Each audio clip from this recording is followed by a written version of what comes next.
오늘 말씀은 마태복음 21장 23절에서 32절에 있는 말씀입니다. 한 절씩 교대로 읽으시겠습니다. 예수께서 성전에 들어가 가르치실새 대제사장들과 백성의 장로들이 나와 이르되 네가 무슨 권위로 이런 일을 하느냐, 또 누가 이 권위를 주었느냐. 예수께서 대답하시되 나도 너희가 이르리니 너희가 대답하면 나도 무슨 권위로 이런 일을 하는지 이르리라. 요한의 세례가 어디로부터 왔느냐, 하늘로부터냐 사람으로부터냐. 그들이 서로 의논하여 이르되 만일 하늘로부터라 하면 어찌하여 그를 믿지 아니하였느냐 할 것이요, 만일 사람으로부터라 하면 모든 사람이 요한을 선지자로 여기니 백성이 무섭다 하여. 예수께 대답하여 이르되 우리가 알지 못하노라 하니 예수께서 이르시되 나도 무슨 권위로 이런 일을 하는지 너에게 이르지 아니하리라. 그러나 너희가 권위는 어떠하냐? 어떤 사람에게 구하는 일이 있는데 마다들에게 가서 이르되 예 오늘 홍도에서 일하라 하니. 대답하여 이르되 아버지 가겠나이다 하더니 가지 아니하고 둘째 아들에게 가서 또 하니 대답하여 실소이다 하였다가 그의 꾀에 미치고 갔으니. 그 둘 중에 누가 아버지의 뜻대로 하였느냐. 이르되 둘째 아들이니이다. 예수께서 그들에게 이르시되 내가 진실로 너희에게 이르노니 세리들과 창녀들이 너희보다 먼저 하나님 나라에 들어가리라. 요한이 그의 도로 너희에게 왔거늘 너희는 그를 믿지 아니하였으되 세리와 창녀는 믿었으며 너희는 그것을 보고도 끝내 미처 믿지 아니하였도다. 아멘. 오늘 말씀의 제목은 바리새인들은 왜 예수를 믿을 수 없었나? 라는 제목으로 하나님 말씀을 듣도록 하시겠습니다. 외식하는 자들을 우리는 바리새인이라고 하죠. 외식은 겉과 속이 다름을 의미합니다. 가면을 쓰지 않은 사람은 있을까요? 없다고 생각합니다. 저는 나의 실제보다 다른 사람에게 더 나은 사람으로 보이고자 하는 의식이 있어서 세상이 이 정도라도 유지되고 있지 않나, 저는 이렇게 생각을 합니다. 속 마음이 원하는 대로 욕하고 분노하고 미워하고 원망하고 죽이고 한다면 어떻게 될까요? 욕하고 분풀이하고 싶지만 내가 목사인데, 체면인지, 장로인데, 집사인데, 내가 교회 다니는 성도인데, 내가 아버지인데, 내가 그래도 자식인데, 내가 윗사람인데, 친구인데, 도움을 받은 적도 있는데 내가 참아야지. 그래서 좋은 점도 있죠. 제가 예전에 복음서를 읽을 때 바리새인들은 거룩한 척하면서 가르치기 좋아하고 다른 사람을 정죄하고 탐욕에 가득 차서 예수님을 대적하는 천하의 못된 놈들이라고 생각을 했습니다. 성경 읽으면 그렇게 보여요, 저한테. 그런데 시간이 많이 지나서 지금 읽어보면 하나님 말씀을 지키려고 매 순간 노력하며 예수께서 하시는 모든 일이 하나님 말씀에 맞는지 끊임없이 주의했던 그들이 이해되기도 합니다. 왜요? 끊임없이 이단인지 아닌지 살피고자 했던 겁니다. 그래서 바리새인 편에서 말씀을 보고자 합니다. 바리새인들은 왜 예수를 믿을 수 없었는가? 먼저 바리새인들이 어떤 사람들인지 살펴보겠습니다. 기원전 175년에서 164년까지 셀리우쿠스 제국을 다스리던 안티오쿠스 4세가 유대인들을 헬라 문화로 개종시키기 위해서 율법을 금지시키고 율법을 지키는 자들을 극심하게 박해했는데 끝까지 정죄를 지킨 사람들을 하시딤이라고 합니다. 바로 이 하시딤에서 바리새파가 나오게 됩니다. 바리새라는 말은 불리하다라는 뜻을 갖고 있습니다. 거룩하다라는 뜻과 비슷한 거죠. 요세푸스 기록에 의하면 AD 1세기경에 바리새인들이 6,000명이 넘었다고 합니다. 한편 당시 유대인들은 개종하는 것은 절대로 반대하면서 그리스 선진 문명에 대해서는 배우려는 자세를 취했습니다. 그래서 많은 그리스 사상을 흡수하기도 했는데 이런 배경 때문에 바리새인들이 구전율법을 만들게 되었다고 합니다. 사두개인들이 기록된 율법만을 엄격하게 고수한 것과 다른 점입니다. 그래도 바리새인들은 헬라 문화와 받아들일 것을 받아들여서 구전되는 율법을 만들어서 말씀 안에서 받아들일 걸 받아들이곤 했던 거죠. 그들은 누가 돌에 맞아야 하고 누가 화형에 처해져야 하고 누가 참수를 당해야 되고 누가 교수형에 처해져야 하는지 차별 체계를 만들어서 문서로 보관하기도 했습니다. 바리새인들은 스스로를 거룩하게 생각하며 정결의식법과 먹는 법, 안식일 개념 등을 엄격하게 지켰습니다. 그래서 이들은 정치적으로보다는 종교적으로 더 인정을 받는 그룹이었습니다. 이들 중에는 니고데모, 가말리엘, 바울과 같은 사람들이 있었던 점으로 보아서 진지하게 율법을 연구하며 구약을 계승하려는 그룹이었습니다. 오늘날까지도 정통 유대교라는 이름으로 이어지는 유대교 핵심 세력이 이들입니다. 사두개파는 AD 70년경 예루살렘이 멸망할 때 사라졌고 남았던 바리새파가 유대교의 핵심으로 이어지게 됩니다. 그러면 예수님 시대에 바리새파가 한 일은 무엇일까요? 아무것도 없을까요? 그냥 예수님을 대적했던 것? 바리새파가 예수께서 하시는 일을 보고 예수님께 질문을 함으로 율법의 진정한 의미를 알게 됩니다. 그리고 그들이 구전으로 장로들의 유전으로 지키고 있는 것들이 잘못되었다는 것을 알게 됩니다. 마가복음 2장 23절에서 28절에 보면 예수님께서 밀밭 사이로 안식일에 지나가시는데 제자들이 이삭을 잘라 먹었어요. 그러니까 바리새인들이 질문을 합니다. 그러니까 자세히 보고 있었던 거예요. 저들이 어찌하여 안식일에 하지 못한 일을 합니까? 그러자 예수님께서는 안식일이 사람을 위하여 있는 것이요 사람이 안식일을 위하여 있는 것이 아니다. 그러므로 인자는 안식일에도 주인이니라 이렇게 말씀하십니다. 안식일의 중요한 의미는 사람에게 안식을 주시기 위해서라는 것입니다. 안식일이 그러니까 안식을 주기 위해서 있는 거라는 거예요. 하나님께서 안식일을 주신 의미를 말씀하시는 거예요. 바리새인들에게는 그 말씀이 어떻게 들렸을까요? 안식일 날 나무하러 갔다가 죽임당한 예가 민수기 15장 32절에서 35절에 기록되어 있습니다. 그래서 목숨 걸고 안식일을 지키려고 했던 바리새인들에게 예수님의 이 말씀은, 이 해석은 파격적이다 못해 아예 파괴적으로 들렸을 것 같아요. 마태복음 15장에는 정결 예법에 대해서 바리새인들이 예수님께 질문합니다. 당신의 제자들이 어찌하여 장로들의 전통을 범합니까? 떡을 먹을 때 손을 씻지 않습니다. 그러자 예수님께서는 어찌 너희의 전통으로 하나님의 계명을 범하냐 이렇게 말씀하십니다. 이어서 입으로 들어가는 것이 사람을 더럽게 하는 것이 아니라 입에서 나오는 그것이 사람을 더럽게 하는 것이다 이렇게 말씀하세요. 바리새인들이 이 말씀을 듣고 실족하게 되었다라고 제자들이 예수님께 나와서 전합니다. 10월 26일 국민일보 한 면에 커피 예배 시간에 먹어도 돼? 라는 제목의 기사가 올라왔습니다.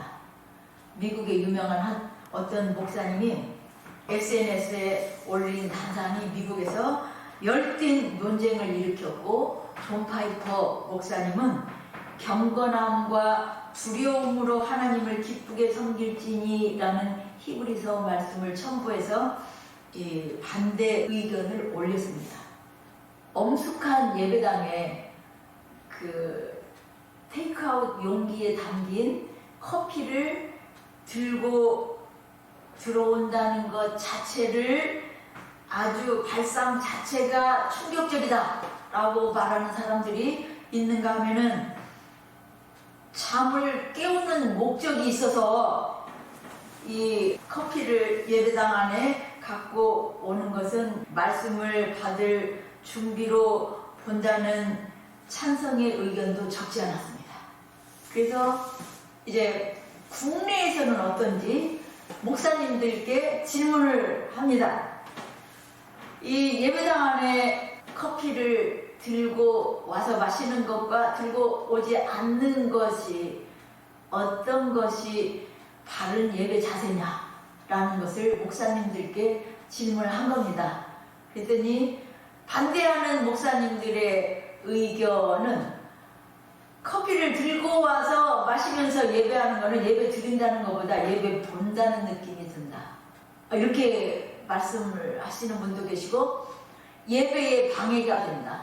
냄새와 흘리는 경우, 옆 사람, 주위에 있는 사람들에게 방해가 된다는 분이 계셨고, 또 어떤 분은 실제로 묵상 기도 시간에 빨대로 커피를 마시는 소리가 방해가 됐다 라고 반대 의견을 밝힌 목사님들이 계셨어요. 그런데 많은 목사님들은 찬성을 했습니다. 그게 본질은 아니라는 거죠. 어떻게 경건하게 예배를 드리느냐에 커피가 있느냐 없느냐는 본질은 아니라는 거예요. 그래서 처음 기타와 드럼이 예배 시간에 등장하는 것을 절대로 받아들일 수 없었던 사람들이 있었던 것처럼, 그런데 지금은 어느 교회나 다 이 화면으로 설교 말씀을, 하나님 성경 말씀을 띄우고 드럼과 기타로 하나님을 찬양하고 이런 것이 다 받아들여진 것처럼 나중에는 목사님도 테이크아웃 커피 들고 올라오시는 목사님들이 계실 것이다 라고 그 글을 올린 거를 제가 읽어봤습니다. 저 바리새인들이 그렇게 정결 예법을 만들었던 거는 어떻게 하면 깨끗하게 삶을 살 수 있을까를 생각해서 그렇게 했던 거예요. 근데 예수님의 말씀은 완전히 파격적이었어요. 예수님은 자주 바리새인들과 서기관들의 외식에 대하여 책망하셨습니다. 그들은 성경을 연구하고 하나님의 말씀을 가르치는 사람들이었기 때문에 예수님께서는 바리새인들과 서기관들에게 관심이 많으셨어요. 바리새인들은 그들이 가르치고 지키는 말씀과 예수님께서 가르치시고 행하시는 바가 너무 다르기 때문에 예수님은 자신들에게 대단히 도전적인 겁니다. 자신들이 가르치는 것에 완전히 부셔버리는 내용인 거예요. 예수님을 가르치시면. 예수께서 성전에 들어가셔서 성전 안에서 매매하는 사람, 모든 사람들을 내쫓으시며 돈 바꾸는 사람들의 상과 비둘기 파는 사람들의 의자를 둘러 엎으시고 내 집은 만민이 기도하는 집이라 일컬음을 받으리라 하였거늘 너희는 강도의 소굴을 만드는도다 하십니다. 그리고 성전의 의미를 바꾸십니다. 성전은 하나님께서 주시는 말씀을 따라 지었고 율례대로 하나님께 제사를 드리는 곳입니다. 유대인들이 가장 중요하고 자랑스럽게 생각하는 하나님께서 주시는 율법, 그리고 제사, 성전, 이것이 예수님에 의해서 모두 파괴되는 것처럼 보였습니다. 그런데 예수님께서는 선지자나 율법을 폐하러 오신 것이 아니라 완전하게 하러 오셨다라고 말씀하십니다. 무엇보다 예수님께서 하시는 말씀은 권위가 있어서 듣는 사람마다 놀라워합니다. 그들은 이제 누구의 말이 하나님의 권위를 갖고 있는지 따져야 했습니다. 그것이 오늘 본문의 말씀입니다. 예수께서 성전에 들어가 가르치실 때 대제사장과 장로들이 예수님께 질문합니다. 네가 무슨 권위로 이런 일을 하느냐? 누가 이 권위를 주었느냐? 그들에게는 하나님께서 주신 뭐가 있었어요? 대제사장의 권위가 있었어요. 그 권위로 질문하는 거예요. 너는 누구냐? 이스라엘의 최고 권위를 누리는 지도자들은 예수님의 정통성과 정당성에 대해서 질문합니다. 예수님은 랍비 훈련을 받으신 적이 없습니다. 그들의 눈에는 정통성이 없는 사이비 선생인 겁니다. 어디서 배워왔는지를 모르는 거예요. 이스라엘에서는 그들이 인정해야 랍비의 권위를 부여받을 수 있습니다. 그들이 보기에 예수님은 하나님의 선지자가 아닙니다.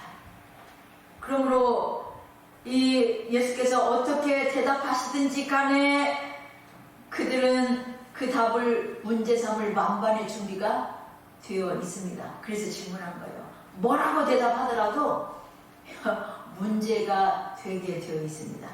그런데 주님은 그들의 악한 의도를 아시고 예수님께서 먼저 질문을 하는 것에 대답하면 그들의 질문에 답하겠다고 하십니다.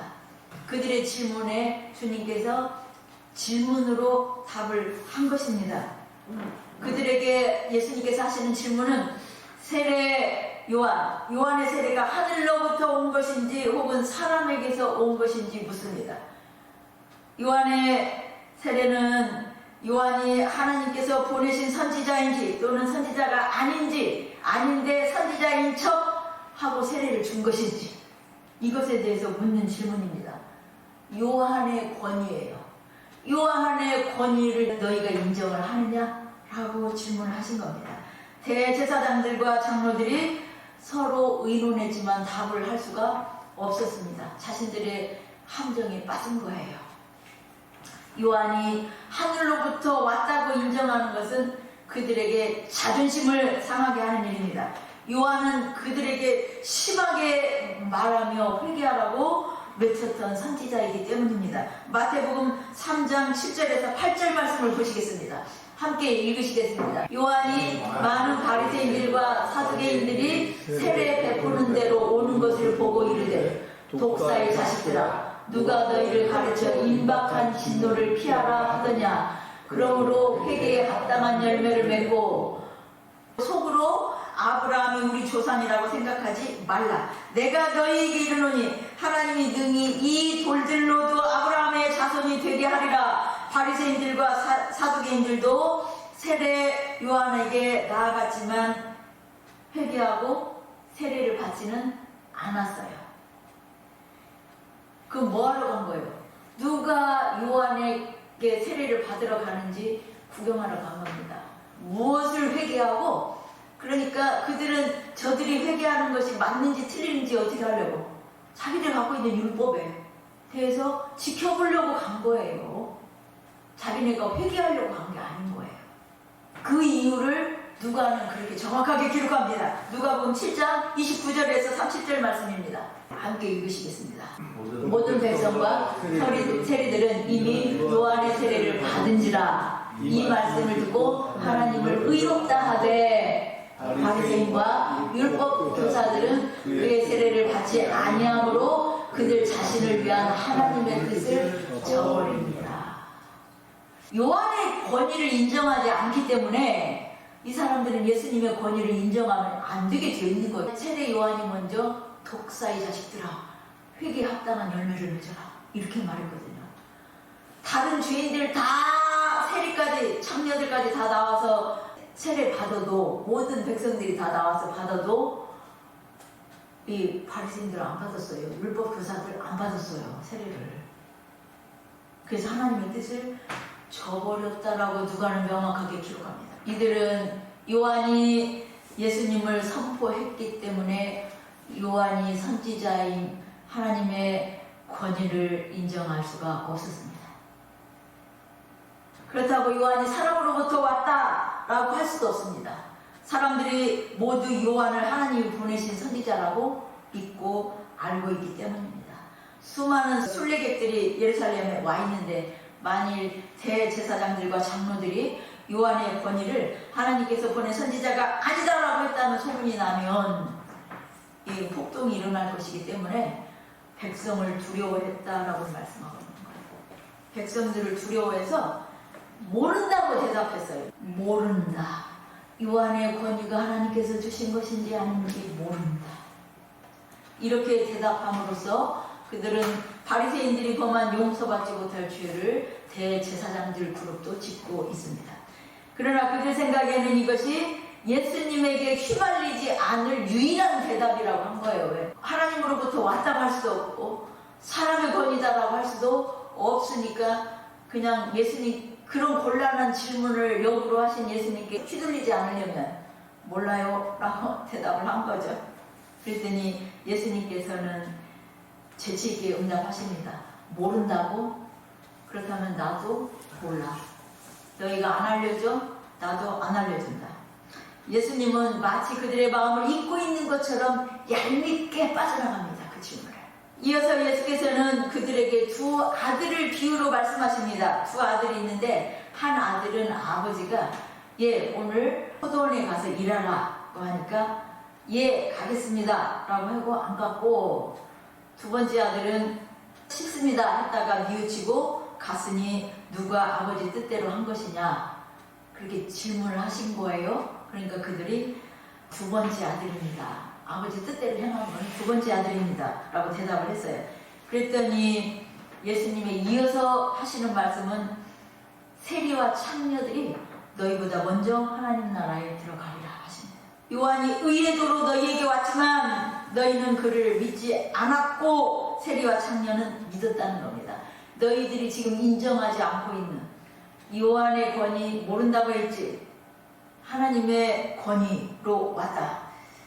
그런데 창녀들은 믿었고 너희는 믿지 않았기 때문에 창녀들이 먼저 하나님 나라 들어간다는 거예요. 대제사장들과 바리새인들이 이 비유를 듣고 예수님의 다른 말씀은 잘 못 알아듣는 것도 많지만 여기서는 자신들을 아버지 말을 듣지 않은 그 두 번째 아들, 그러니까 이 두 번째 아들, 그 하나님 나라에 상기보다 늦게 들어갈 그 두 번째 아들을 자신의 비유에서 말씀하신다는 것을 알았어요. 그런데 그들의 반응은 뭐예요? 회개하는 것이 아니라 예수님을 잡는 거였어요. 계속 회개의 기회는 비껴가는 겁니다. 지금 바리새인들이 예수님을 믿지 않는 또 다른 이유는 돈을 사랑했기 때문입니다. 누가복음 16장 14절 말씀을 보시겠습니다. 함께 읽으시겠습니다. 바리새인들은 돈을 좋아하는 자들이라 이 모든 것을 듣고 비웃거늘. 예수님께서 하나님과 재물을 겸하여 섬길 수 없다라고 말씀하셨을 때 이들은 예수님의 말씀을 듣고 비웃었습니다. 왜요? 자신들은 하나님과 지금 돈을 함께 섬기고 있거든요. 하나님만 섬기는 것 같지만 이들은 하나님과 돈을 함께 섬기고 있거든요. 그런데 예수님은 그거 불가능하다라고 말씀하시는 거예요. 그거 불가능하다. 그러니까 비웃었습니다. 예수님께서 틀린 말씀을 하고 계신 겁니다. 자신들은 두 개 다 지금 섬기고 있는데 바리새인들은 끝까지 맹인들입니다. 예수께서 그들에 대하여 무리와 제자들에게 말씀하시는 장면이 23장에 기록되어 있는데 그 절 시작하는 곳마다 화 있을진저 외식하는 서기관들과 바리새인들이여, 어리석은 맹인들이여, 눈먼 인도자여, 눈먼 바리새인이여, 맹인된 인도자여 라고 말씀하십니다. 다 바리새인들에 대한 표현이에요. 그런데 바리새인 중에 누가 있었어요? 니고데모라는 사람이 있었습니다. 밤에 예수님을 찾아왔습니다. 그가 예수님께 말합니다. 라삐여, 우리가 당신은 하나님께로부터 오신 선생님인 줄 아나이다. 지금까지 대제사장 그룹이 바리새인들이 요한의 세례도 인정하지 않은 자들, 예수님을 인정할 수 없는데 이 니고데모는 뭘 인정하는 거예요? 예수님의 권위, 하나님께로부터 왔다. 라고 인정하는 거예요. 지금 니고데모로 와서. 하나님이 함께 하시지 아니하시면 당신이 행하시는 이 표적을 아무도 할 수 없습니다. 라고 하자 예수님께서는 진실로 진실로 내게 이르노니 사람이 거듭나지 아니하면 하나님 나라를 볼 수 없느니라 라고 하십니다. 하늘나라에 대한 눈이 떠지지 않으면 바리새인들은 소경이고, 이 바리새인들이 사람들을 가르치면 소경이 소경을 인도하는 것입니다. 너희는 다 소경이야 라고 말씀하시는 거예요. 예수님은 율법의 최고 해석자이십니다. 이단들은 예수께서도 당시에 이단으로 취급받았다고 자신들이 이단으로 불려지는 것을 그렇게 부끄럽게 생각지 않고 예수님처럼 생각하는 거예요. 바리새인 중에 사울이 있습니다.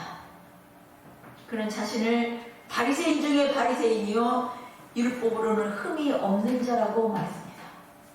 그랬던 사울이 예수님을 만나고 바울이 됩니다.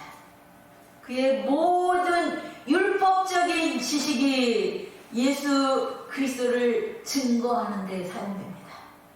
바울이 고린도전서 13장에서 이렇게 말합니다. 내가 예언하는 능력이 있어 모든 비밀과 모든 지식을 알고 또 하늘 옮길 만한 모든 믿음이 있을지라도 사랑이 없으면 내가 아무것도 아니요. 내가 내게 있는 모든 것으로 구제하고 또 내 몸을 불사르게 내어줄지라도 사랑이 없으면 내게 아무 유익이 없느니라. 이게 거듭난 사람으로 자기가 율법을 그렇게 완벽하게 지키고자 살았지만 사랑이 없으면 아무것도 아니라는 것을 알았던 거예요. 예수님의 사랑 앞에 다 내려앉은 겁니다. 이 바리새인들 예수님을 만나서 눈이 떠지고 사랑에 굴복되지 않으면 전부 다 그냥 맹인인 거예요. 소경인 거예요. 남까지 끌고 그냥 천국 백성이 못되게 문 닫는 자들이라고 천국을. 사탄은 지금도 계속 우리가 하나님의 아들입니다 라고 하면서도 다 뭘로 가게 만들어요? 시간이 가면서 형식적으로 만들어갑니다. 바리새인으로, 진심으로가 아니라 점점. 그래서 이 바리새인들이 회개하고 돌이킬 수 없었던 것처럼 우리는 회개하지 않으면 계속 뭐가 돼요? 바리새인으로 들어갑니다. 날마다 우리는 어떻게 해야 돼요? 회개해야 돼요. 회개할 기회가 주어질 때마다 회개해야 됩니다. 그리고 물질을 사랑하지 않아야 됩니다. 바리새인들이 예수님을 믿을 수 없었던 것, 회개의 기회를 다 날리고 모든 백성들이 요한에게 가서 회개하고 세례를 받아도 그들은 무엇을 회개하는지 율법의 잣대를 갖고 갔어요. 그리고 회개하지 않았어요. 세례받지 않았어요. 돈을 사랑했어요. 그래서 예수님을 조롱했어요. 말씀을 드릴 때. 우리 안에 있는 지속적으로 그곳으로 가고자 하는 우리의 본성, 이것을 날마다 회개하고 주님 앞에 나아가 우리의 모습을 주님 앞에 드리며 사랑의 마음을 얻어야지만 됩니다. 사랑이 없으면 우리가 알고 있는 지식이 아무것도 아닌 겁니다. 오늘도 사랑의 주님을 노래합니다.